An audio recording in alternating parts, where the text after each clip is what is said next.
Friends, the secret of ഈനോക്കിൻ്റെ ഈ രണ്ടാം ഭാഗത്തിൽ ഭക്തി കെട്ടവരുടെ സോളുകൾക്കായി ഒരുക്കപ്പെട്ടിരിക്കുന്ന സ്ഥലത്തിനെക്കുറിച്ചുള്ള വിവരണവും സൂര്യൻ്റെ ഗതി, അതിൻ്റെ ഉദയവും അസ്തമനവും എങ്ങനെ നടക്കുന്നു, വർഷങ്ങളുടെയും മാസങ്ങളുടെയും ദിവസങ്ങളുടെ കണക്കിൻ്റെ അടിസ്ഥാനം എന്നിവയെക്കുറിച്ചുള്ള വിവരണമാണ് ഉള്ളത്.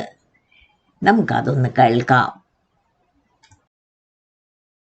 ചന്ദ്രൻ സഞ്ചരിക്കുന്ന പാതയെ വിവരിക്കുന്നതാണ് അധ്യായം 16. ആ മനുഷ്യർ എനിക്ക് മറ്റൊരു വഴി കാണിച്ചു തന്നു. ചന്ദ്രന്റെ പടിഞ്ഞാറ് നിന്നും കിഴക്കോട്ടുള്ള യാത്രയുടെ വഴി. 12 വലിയ ഗേറ്റുകൾ. അതിലൂടെ അകത്തേക്കും പുറത്തേക്കും കിരീടധാരിയായി പതിവ് സമയങ്ങളിൽ പടിഞ്ഞാറ് നിന്നും കിഴക്കോട്ട് അത് പോകുന്നു. സൂര്യന്റെ പടിഞ്ഞാറൻ സ്ഥലത്തിലെ ആദ്യ കവാടത്തിൽ കൂടി ചന്ദ്രൻ ഉള്ളിലേക്ക് പ്രവേശിക്കുന്നു. കൃത്യമായി 31 ദിവസമുള്ള ആദ്യ കവാടത്തിലൂടെ, കൃത്യമായി 31 ദിവസമുള്ള രണ്ടാം കവാടത്തിലൂടെ, കൃത്യമായി 30 ദിവസമുള്ള മൂന്നാം കവാടത്തിലൂടെ, കൃത്യമായി 30 ദിവസമുള്ള നാലാം കവാടത്തിലൂടെ, കൃത്യമായി 31 ദിവസമുള്ള അഞ്ചാം കവാടത്തിലൂടെ, കൃത്യമായി 31 ദിവസമുള്ള ആറാം കവാടത്തിലൂടെ, കൃത്യമായി 30 ദിവസമുള്ള ഏഴാം കവാടത്തിലൂടെ, സമ്പൂർണമായി 31 ദിവസമുള്ള എട്ടാം കവാടത്തിലൂടെ, സമ്പൂർണമായി 31 ദിവസമുള്ള 9ആം കവാടത്തിലൂടെ, സമ്പൂർണമായി 30 ദിവസമുള്ള 10ആം കവാടത്തിലൂടെ, കൃത്യമായി 30 ദിവസമുള്ള 11ആം കവാടത്തിലൂടെ, കൃത്യമായി 28 ദിവസമുള്ള 12ആം കവാടത്തിലൂടെ. കിഴക്കൻ കവാടങ്ങളുടെ ക്രമത്തിലും എണ്ണത്തിലും അത് പടിഞ്ഞാറൻ കവാടങ്ങളിലൂടെ കടന്നുപോയി സൗരവർഷത്തിലെ 365.25 ദിവസവും പൂർത്തിയാക്കുന്നു.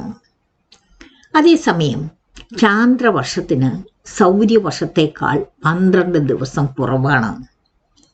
അതായത് 354 ദിവസങ്ങൾ. അവ ആകെ വർഷത്തിൻ്റെ ചന്ദ്ര എപ്പാക്റ്റുകളാണ്. എന്താണ് ഈ എപ്പാക്റ്റ്? സൗരവർഷത്തിൻ്റെ തുടക്കത്തിൽ സൗരവർഷത്തിന് ചന്ദ്രവർഷത്തിൽ നിന്ന് എത്ര വ്യത്യാസമുണ്ടെന്ന് സൂചിപ്പിക്കുന്നതിനെയാണ് എപ്പാക്റ്റ് എന്ന പദം സൂചിപ്പിക്കുന്നത്. ഇടകലർന്ന ദിവസങ്ങൾ എന്നർത്ഥം വരുന്ന എപക്തായ് ഹെമറായ് എന്ന ഗ്രീക്ക് പദത്തിൽ നിന്നാണ് ഈ പദം ഉത്ഭവിച്ചിരിക്കുന്നത്. അങ്ങനെ മഹാവൃത്തത്തിൽ 532 വർഷങ്ങൾ അടങ്ങിയിരിക്കുന്നു. ഒരു ദിവസത്തിൻ്റെ കാൽഭാഗം 3 വർഷത്തേക്ക് ഒഴിവാക്കിയിരിക്കുന്നു. നാലാമത്തേത് അത് കൃത്യമായി പൂർത്തിയാകുന്നു. അതിനാൽ അവയെ 3 വർഷത്തേക്ക് സ്വർഗത്തിന് പുറത്തേക്ക് കൊണ്ടുപോകുന്നു. ദിവസങ്ങളുടെ എണ്ണത്തിൽ അവ ചേർക്കുന്നുമില്ല.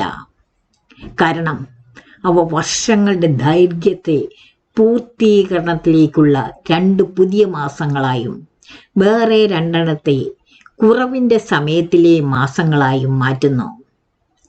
പടിഞ്ഞാറൻ കവാടങ്ങൾ പൂർത്തിയായാൽ അത് തിരിച്ചു വന്ന് കിഴക്ക് ഭാഗത്തെ വെളിച്ചത്തിലേക്ക് ചെല്ലുന്നു. അങ്ങനെ രാവും പകലും സ്വർഗീയ വൃത്തങ്ങളിലൂടെ സഞ്ചരിക്കുന്നു. അവയെല്ലാം വൃത്തങ്ങളെക്കാളും താഴ്ന്നതും സ്വർഗീയ കാറ്റുകളേക്കാൾ വേഗതയുള്ളതും പറക്കുന്ന ആത്മാക്കളും ഭൂതഗണങ്ങളും മാലാഖമാരും ഉൾപ്പെടുന്നതാണ്. ഓരോ മാലാഖയ്ക്കും 6 ചിറകുകൾ വീതമുള്ളവരാണ്. ഇതിന് 19 വർഷത്തിനുള്ളിൽ 7 ഇരട്ടി കോഴ്സ് ഉണ്ട്. അധ്യായം 17 സ്വർഗങ്ങളുടെ നടുവിൽ ഈനോക്ക് കണ്ട കാഴ്ചകളെക്കുറിച്ചാണ് വിവരിക്കുന്നത്. സ്വർഗങ്ങളുടെ നടുവിൽ ആയുധധാരികളായ പട്ടാളക്കാർ ടിമ്പനയും മറ്റവയവങ്ങളും ഉപയോഗിച്ച് ഇടതടവില്ലാതെ മധുരമായ ശബ്ദത്തിൽ നിരന്തരം പല വിധത്തിലുള്ള പാട്ടുകൾ പാടിക്കൊണ്ട് ലോഡിനെ സേവിച്ചുകൊണ്ട് നിൽക്കുന്നത് ഞാൻ കണ്ടു. എല്ലാവരുടെയും മനസ്സിനെ അത്ഭുതപ്പെടുത്തുന്ന, വിവരിക്കാൻ അസാധ്യമായിരുന്ന ആ മാലാഖമാരുടെ ഗാനങ്ങൾ അത്രമാത്രം അത്ഭുതകരവും വിസ്മയകരവുമായിരുന്നതിനാൽ അത് കേട്ടപ്പോൾ ഞാൻ വളരെയധികം സന്തോഷിച്ചു. അധ്യായം 18 5-ാം സ്വർഗത്തിൽ ഈനോക്ക് കണ്ട കാഴ്ചകളെക്കുറിച്ചാണ് വിവരിക്കുന്നത്. ആ മനുഷ്യർ എന്നെ 5-ാം സ്വർഗത്തിലേക്ക് കൊണ്ടുപോയി അവിടെ എന്നെ ഇറക്കി. അവിടെ ഞാൻ എണ്ണാൻ കഴിയാത്ത അത്ര അനേകം ഭടന്മാരെ കണ്ടു. ഗ്രിഗോറി എന്ന പേരിൽ അറിയപ്പെടുന്ന അവർ മനുഷ്യരെ പോലെ കാണപ്പെട്ടു. വലിയ വലിപ്പമുള്ള രാക്ഷസന്മാരെക്കാൾ വലിപ്പമുള്ളവരും വാടിയ മുഖത്തോടെ എന്നേക്ക് നിശബ്ദമായ വായോട് കൂടിയവരുമായിരുന്നു അവർ. ഒരു വേലയും അവിടെ എനിക്ക് കാണുവാൻ കഴിഞ്ഞില്ല. എന്നോടൊപ്പമുണ്ടായിരുന്നവരോട് ഞാൻ ചോദിച്ചു,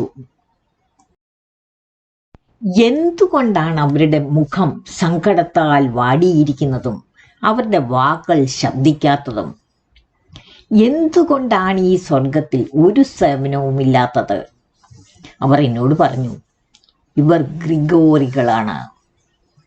അവരുടെ രാജകുമാരനായ സത്താലിനോടൊപ്പം കൂടി വെളിച്ചത്തിൻ്റെ ലോഡിനെ നിരസിച്ചവർ. 2-ാം സ്വർഗത്തിൽ വലിയ ഇരുട്ടിൽ കഴിയുന്നവരുമുണ്ട്.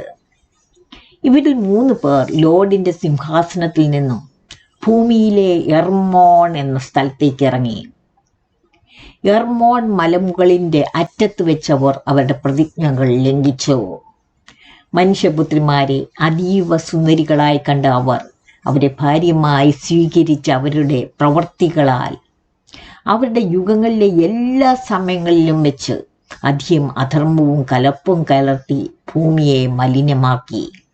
രാക്ഷസന്മാർക്ക് അവർ ജന്മം നൽകി. ഭൂമിയിൽ അത്ഭുതകരമായ അതികായരായ മനുഷ്യരെ വലിയ ശത്രുതയും ഉണ്ടാക്കിയവരാണിവർ.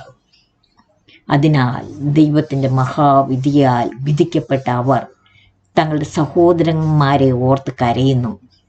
ലോഡിൻ്റെ മഹാദിനത്തിൽ അവർ ശിക്ഷിക്കപ്പെടും. ഞാൻ ഗ്രിഗറിയോട് പറഞ്ഞു, ഞാൻ നിങ്ങളുടെ സഹോദരന്മാരെയും അവരുടെ പ്രവൃത്തികളെയും അവരുടെ വലിയ പീഡനങ്ങളെയും കണ്ടവർക്ക് വേണ്ടി പ്രാർത്ഥിച്ചു. പക്ഷേ ആകാശവും ഭൂമിയും എന്നേക്കുമായി അവസാനിക്കുന്നത് വരെ ലോർഡ് അവരെ അടിയിൽ കഴിയുവാൻ വിധിച്ചു. അതിനാൽ ഞാൻ അവരോട് ചോദിച്ചു, സഹോദരന്മാരെ, നിങ്ങൾ എന്തിനാണ് കാത്തിരിക്കുന്നത്? ലോർഡിൻ്റെ സന്നിധിയിൽ ശുശ്രൂഷ ചെയ്യാതെയും നിങ്ങളുടെ ശുശ്രൂഷകൾ ലോർഡിൻ്റെ സന്നിധിയിൽ സമർപ്പിക്കാതിരിക്കുകയും ചെയ്യുന്നത് എന്തിന്? അവർ എൻ്റെ ഉപദേശം കേട്ട് സ്വർഗത്തിലെ 4 തട്ടിലുള്ള ഉന്നതരോട് സംസാരിച്ചു. ഞാൻ ആ 2 പുരുഷന്മാരോടൊപ്പം നിൽക്കുമ്പോൾ തന്നെ 4 കാഹളങ്ങൾ മുഴങ്ങുകയും ഗ്രിഗോറികൾ അത്യുച്ചത്തിൽ ഒരേ സ്വരത്തിൽ പാടുകയും ചെയ്തു. സ്വാധീനിക്കത്തക്കോണം അവരുടെ ശബ്ദം ലോർഡിൻ്റെ മുന്നിലേക്ക് ഉയർന്നു. 6-ാം സ്വർഗത്തിലെ കാഴ്ചകളാണ് അധ്യായം 19. പിന്നെ ആ മനുഷ്യർ എന്നെ എടുത്ത് 6-ാം സ്വർഗത്തിലേക്ക് കൊണ്ടുപോയി. അവിടെ ഞാൻ ദൂതന്മാരുടെ 7 വാദ്യക്കൂട്ടത്തെ കണ്ടു.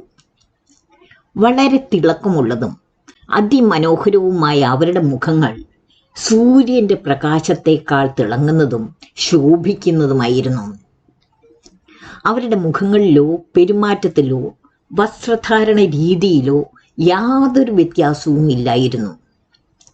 ഇവരായിരുന്നു ക്രമങ്ങൾ നിശ്ചയിക്കുന്നതും നക്ഷത്രങ്ങളുടെ ഗതി, ചന്ദ്രൻ്റെ മാറ്റം, സൂര്യൻ്റെ പരിക്രമണം ഇവയെക്കുറിച്ചും ലോകത്തിൻ്റെ നല്ല ഭരണകൂടങ്ങളെക്കുറിച്ചും പഠിക്കുന്നതും. അവർ തിന്മ കാണുമ്പോൾ കൽപ്പനകളും ഉപദേശങ്ങളും ഉണ്ടാക്കുന്നു. സ്തുതിഗീതങ്ങൾ രചിക്കുകയും മധുരമായി ഉച്ചത്തിൽ പാടുകയും ചെയ്യുന്നു. ഇവരാണ് ദൂതന്മാർക്ക് മീതെയുള്ള പ്രധാന ദൂതന്മാർ. സ്വർഗത്തിലും ഭൂമിയിലുമുള്ള എല്ലാ ജീവജാലങ്ങളെയും അളക്കുന്നവർ. ഋതുക്കളുടെയും വർഷങ്ങളുടെയും മേലധികാരികളായി നിയമിച്ചിരിക്കുന്ന ദൂതന്മാർ. നദികളുടെയും കടലിന്റെയും മേലധികാരികളായ ദൂതന്മാർ. ഭൂമിയിലെ ഫലങ്ങളുടെ മേലധികാരികളായ ദൂതന്മാർ. എല്ലാ ജീവജാലങ്ങൾക്കും ഭക്ഷണം നൽകുന്ന എല്ലാ പുല്ലുകളുടെയും മേലുള്ള ദൂതന്മാർ. മനുഷ്യരുടെ എല്ലാ ആത്മാക്കളെയും അവരുടെ എല്ലാ പ്രവൃത്തികളെയും അവരുടെ ജീവിതങ്ങളെയും കുറിച്ച് ലോർഡിന്റെ മുഖമുൻപാകെ എഴുതുന്ന ദൂതന്മാർ. ഇവർക്കിടയിൽ 6 ഫീനിക്സ് പക്ഷികളും 6 കെരൂബുകളും 6 ചിറകുള്ള 6 പക്ഷികളും തുടർച്ചയായി ഒരേ ശബ്ദത്തിൽ പാടുന്നു. അവരുടെ പാട്ട് വിവരിക്കുവാൻ കഴിയില്ല. അവർ ലോർഡിന്റെ സന്നിധിയിൽ അവന്റെ പാഠപീഠത്തിൽ സന്തോഷിക്കുന്നു. ആ 2 പുരുഷന്മാർ എന്നെ 7ാം സ്വർഗത്തിലേക്ക് ഉയർത്തി. അവിടെ ഞാൻ ഒരു വലിയ വെളിച്ചം കണ്ടു. മുഖ്യ ദൂതന്മാരുടെ അഗ്നിജ്വാല സൈന്യം, അരൂപികളായ ശക്തികൾ, ആധിപത്യങ്ങൾ, ഭരണകൂടങ്ങൾ, കെരൂബുകൾ, സെറാഫിം, സിംഹാസനങ്ങളും ബഹുകണ്ണുകളുള്ളവയും, 9 റെജിമെന്റുകൾ, അയോണിക് പ്രകാശ കേന്ദ്രങ്ങൾ. ഇവ കണ്ട ഞാൻ വല്ലാതെ ഭയപ്പെട്ട് വിറയ്ക്കുവാൻ തുടങ്ങി. അപ്പോൾ ആ പുരുഷന്മാർ എന്നെ പിടിച്ച് അവരുടെ പിന്നാലെ കൊണ്ടുപോയി എന്നോട് പറഞ്ഞു, ഹനോക്ക്, ധൈര്യമായിരിക്കുക, ഭയപ്പെടേണ്ട. ഇത് പറഞ്ഞുകൊണ്ട് ദൂരെ നിന്ന് തൻ്റെ ഏറ്റവും ഉയർന്ന സിംഹാസനത്തിൽ ഇരിക്കുന്ന ലോർഡിനെ അവർ എനിക്ക് കാണിച്ചു തന്നു. ലോർഡ് ഇവിടെ വസിക്കുന്നു എങ്കിൽ എന്താണ് 10ാം സ്വർഗത്തിൽ? 10ാം സ്വർഗത്തിൽ ഹീബ്രു ഭാഷയിൽ അരാവത്ത് എന്ന് വിളിക്കുന്ന ദൈവമാണുള്ളത്. സ്വർഗീയ സൈന്യങ്ങളെല്ലാം വന്ന് അവരുടെ റാങ്ക് അനുസരിച്ച് 10 പടികളിൽ നിൽക്കുകയും ലോർഡിനെ വണങ്ങുകയും വീണ്ടും സന്തോഷത്തോടെയും പരമാനന്ദത്തോടെയും അവരവരുടെ സ്ഥലങ്ങളിലേക്ക് പോയി അതിരുകളില്ലാത്ത വെളിച്ചത്തിൽ ചെറുതും മൃദുലവുമായ സ്വരങ്ങളിൽ ഗാനങ്ങൾ ആലപിക്കുകയും ലോർഡിനെ മഹത്വപൂർവ്വം സേവിക്കുകയും ചെയ്യും. സത്യാന്വേഷണികളുടെ ആത്മീയ ജീവിതത്തിന് തിരസ്കരിക്കപ്പെട്ട ഈ ബുക്കുകൾ മുതൽക്കൂട്ടാണ് എന്ന് കരുതുന്നവർ സബ്സ്ക്രൈബ് ചെയ്യുവാനും ഇഷ്ടപ്പെട്ടാൽ ലൈക്ക് ചെയ്യുവാനും മറക്കേണ്ട. Thank you.